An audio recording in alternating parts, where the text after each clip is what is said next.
7번. 디지털 상품, 디지털 재화라고 합니다죠.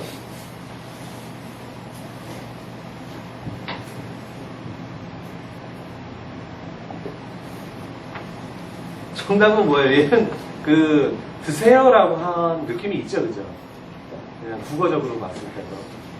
몇 번이죠? 비전달성. 네트워크가 전자의 매체를, 그죠? 디지털 매체를 사용하는데 비전달성이라면 그냥 드시라고 낸 문제가 맞아요. 비소멸성 혹은 비휘발성이라고 해요. 옆에다가 비휘발성이라고 적어놔요. 왜냐하면 기출에서 그 용어를 더 많이 사용하는 비휘발성.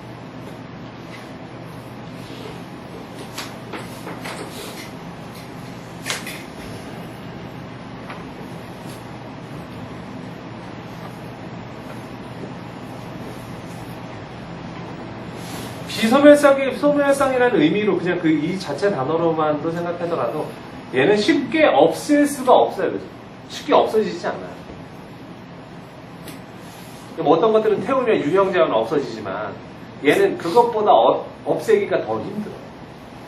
우리가 뭐 좋은 동영상 같은 거 한번 보라도 없애기 참 힘들잖아요. 찾아서. 그죠? 왜냐면 계속 확산되기 때문에. 전달성이 그만큼 좋기 때문에. 수정 용이합니다. 수정 용이하고요. 재생산성이 매우 좋아요. 재생산성이 매우 좋다. 이거는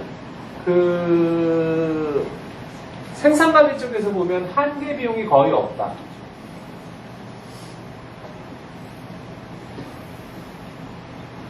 한계 비용이 거의 없다라고 합니다.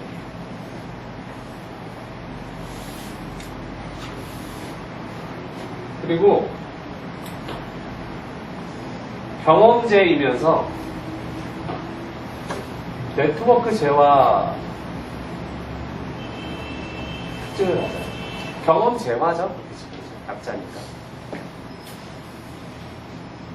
앞서서 수업을 할 때 그렇게 열심히 안 드셨다면 기출을 해설할 때 그 내용들을 다 교수님 강의를 해야 돼요. 근데 이때 잘 적어놓고 다시 하면 리뷰가 다 됩니다. 경험제라는 뜻이 뭐라고 그랬죠? 경험해 보지 않고는 그 제품을 알 수가 없어요. 겉에서 봐서 그 제품의 속성이나 이런 걸 알기가 참 어렵다라는 뜻이에요. 써봐야 증가다. 네트워크 재화는 네트워크 재화이기 때문에 이 무형 재화인 디지털 재화는 수학 체증 법칙을 가지고 있어요.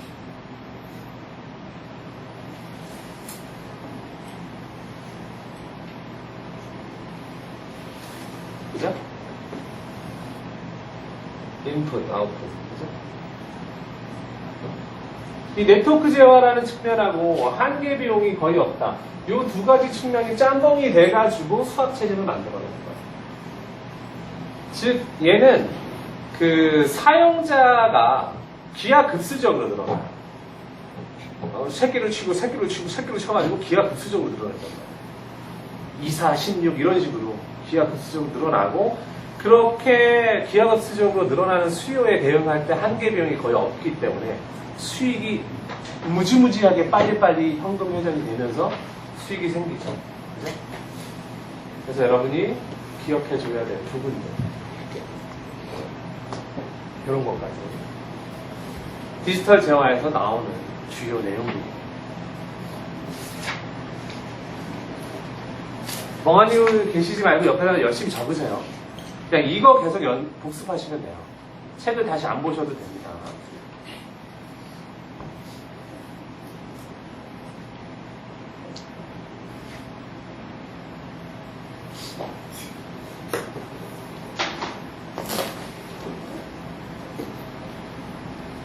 한 18번.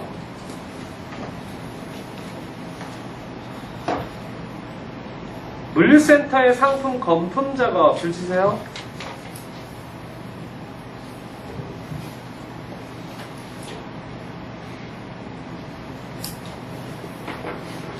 그게 이제 핵심 키워드예요. 이 문제. 그래서 얘는 정답이 뭐가 될까요? 과거에는 이제 뭐 이렇게 표현을 했죠.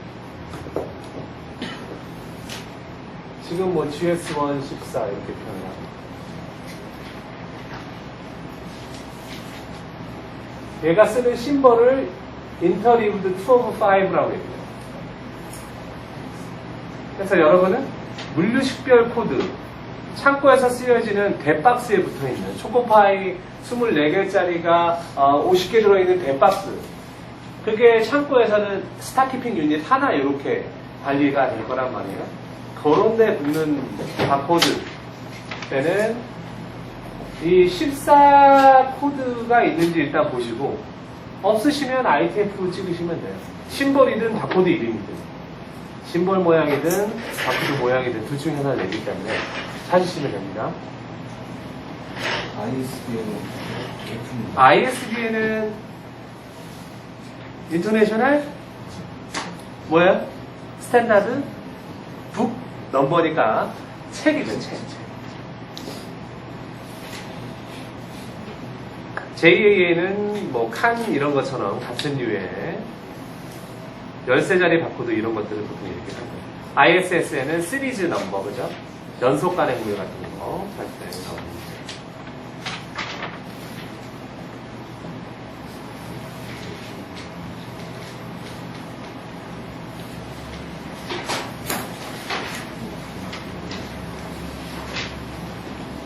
(89번) 칸 코드 시스템 설명으로 옳지 않은 것은, 이제 이렇게 안 나와요. 칸이라고 안 나옵니다.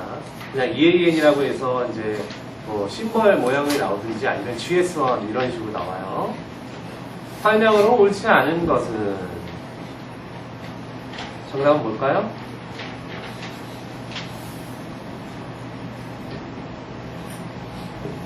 정답은 1번입니다. 1번. 1번은 제가 생각해보면, 지금 생각해보면 약간 애매해요. 얘가 이제 상품 유통을 돕긴 하죠. 그러니까 상품 유통을 돕기 위한 거예요. 중간에 상품 유통을 돕기 위한 거죠. 목표 자체는 얘는 식별 코드를 갖고 있죠. 식별이 목적이에요. 식별.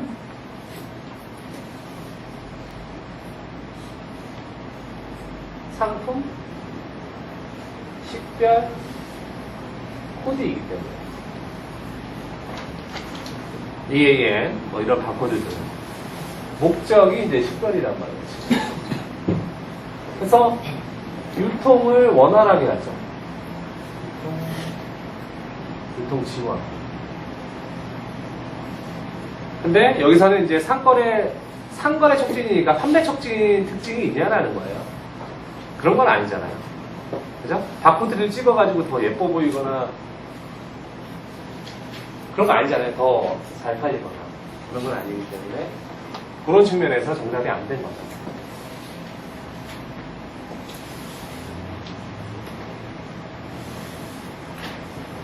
그러니까 판매 촉진 목적은 아니다라고 생각하시면 돼요. 판매 촉진 목적은 아니다.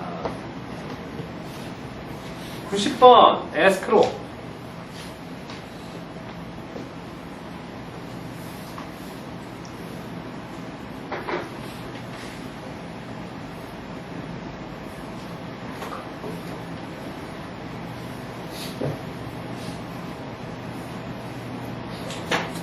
설명 틀린 것을 고르라는 거죠. 그죠? 정답은 2번이죠. 2번. 에스크로는 2번의 설명에 따르면 상품 배송 후 상품 대금을 즉각 판매자에게 입금해야 된다. 이게 아니죠. 어떻게 돼 있어요? 기본적으로 에스크로는? 제3자 에스크로 사업자에게, 그죠? 그죠? 에스크로 사업자한테 이 판매자가 있고 구매자가 있으면 어떻게 이 비즈니스 프로세스가 시작이 돼? 판매자 같은 경우에 물건을 이 둘 중에서 한 명이 에스크로 요청을 해요. 요청을 하게 되면 그게 제일 첫 번째고 에스크로 요청. 두 번째는 구매자가 입금을 합니다. 이 회사한테. 그럼 이 회사에서 판매자한테 뭘 해요? 발송 지시. 그죠? 반송 지시를 하게 되면 물건을 보내겠죠. 그러면은 얘는 상품 확인을 해요. 그 다음에 뭘 하죠? 제대로 된 제품이면 구매 확정, 그죠?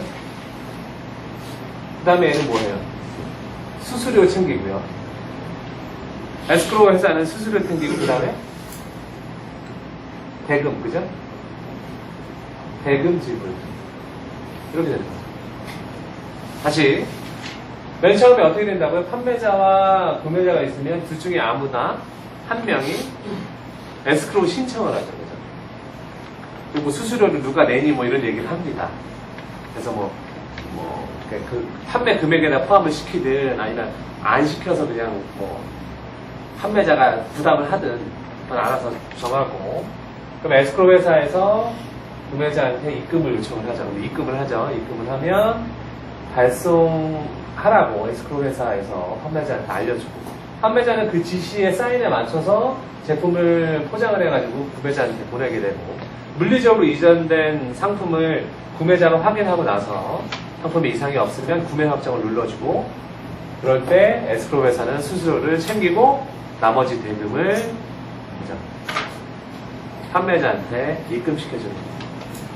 과거에는 어떤 문제도 많이 나왔냐면, 얘는 10만원 이상의 물건들은 모두 다 한다 그래서 10만원이 정답이었던 문제가 있었습니다. 근데 지금은 이 P2P 거래에서 제품 대신에 벽돌이 들어오거나, 그죠? 구매자와 판매자인 척, 구매자인 척 이렇게 얘기를 해서 이쪽한테서는 계좌 정보를 얻어내고 이쪽한테서는 상품 배송 정보를 얻어내서 중간에서 이렇게 자기는 안 끼고, 그래서 물건은 내가 찾으러 간다, 받으러 간다고 해서 실제 구매자 대신에 지가 나가서 물건만 가지고 가는 그런 형태가 생기게 됐죠. 그런 여러 가지 나쁜 것들이 생겨가지고 지금 5만원 이하도 에스크로우를 기본적으로 시스템에 장착을 한다든지 이런 식으로 돼 있어요. 즉 필수라는 개념들이 밑으로 5만원 이하도 다 되게끔. 그래서 그런 문제는 안 나올 거라는 거. 지금은 금액에 관련된 문제는 안 나올 거라는 거.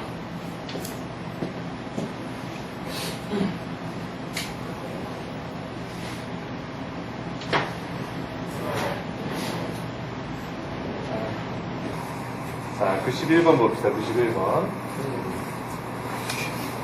91번. 개별 전자상거래 업체.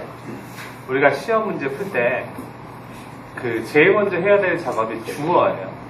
주체가 누구냐에 따라서 물류랑 유통은 정답이 많이 달라져요. 주어, 주체. 제약 조건들 찾아보시고 이러게 되거든요. 얘는 일단은 개별 전자상거래 업체예요.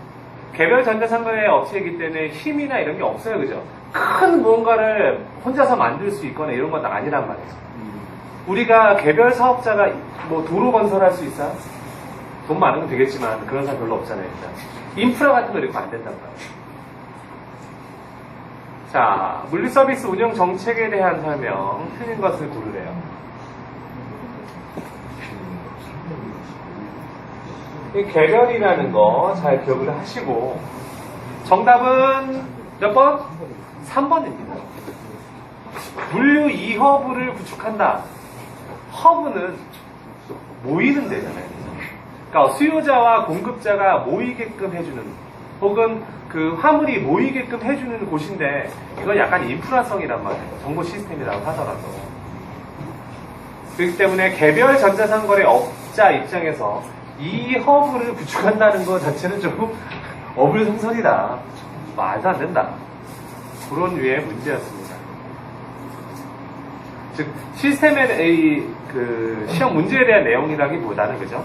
기본적인 사회 논리, 그죠? 논리에 대한 문제였습니다. 자, 92번 봅시다. 92번.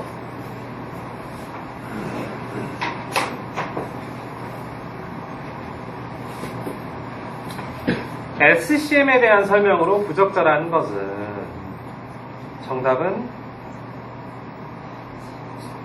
4번이었죠. SCM은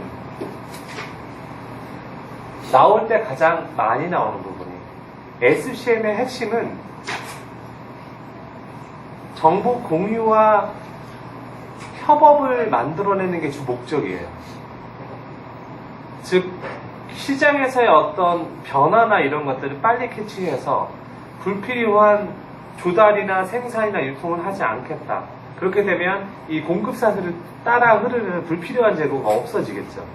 그럼 우리가 경쟁력이 생겨서 우리가 살아남을 수 있다. 공급사들이 살아남을 수가 있다. 나와 내 뒤에 있는 애와 내 앞에 있는 애들 모두 다. 기본적으로 이 정보 공유, 협업 이런 거를 만들어내기 위해서 본인의 데이터를, 본인의 정보를, 본인 레벨에서 얻을 수 있는 정보를 달라면 무조건 주겠습니까? 전제 조건이라는 게 필요해요.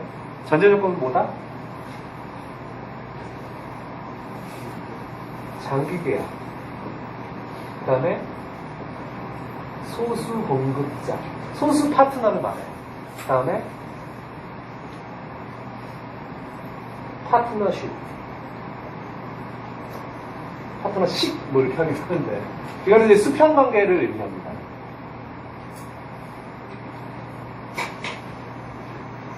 SCM은 이게 토대로 요게 발현이 되고 요게 이루어지면 이제 SCM이 제대로 등록합니다.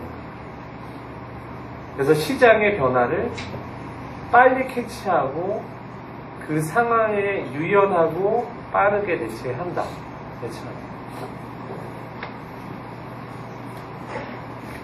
그리고 결국은 이게 달성이 됩니다. 윈윈. 윈-루스 관계가 아닙니다. 이거 철학적인 얘기예요. 이상향적인 거고요. SCM의 원래 기본적인 그런 철학은 윈윈이에요.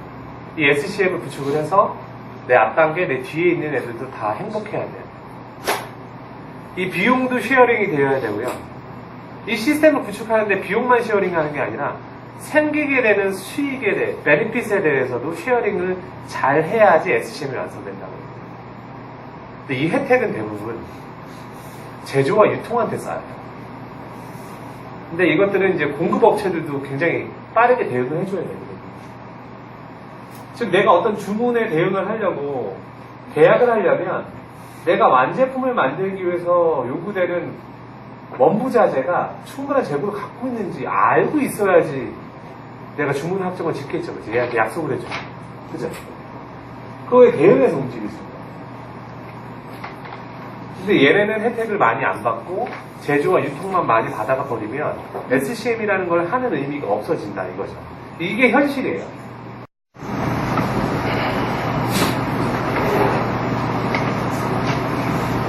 그래서 해당 문제에서는 4번에 상류의 비용을 하위로 이전시켜 경쟁력을 얻는다라는 얘기는 나는 좋고 너는 나쁘다는 얘기잖아요. 공급사슬에 있는 내 밑에 있는 애는 안 좋아진다는 얘기잖아요. 윈 루즈 게임이 아니라는 얘기죠. 그래서 정답은 4번이 되겠죠.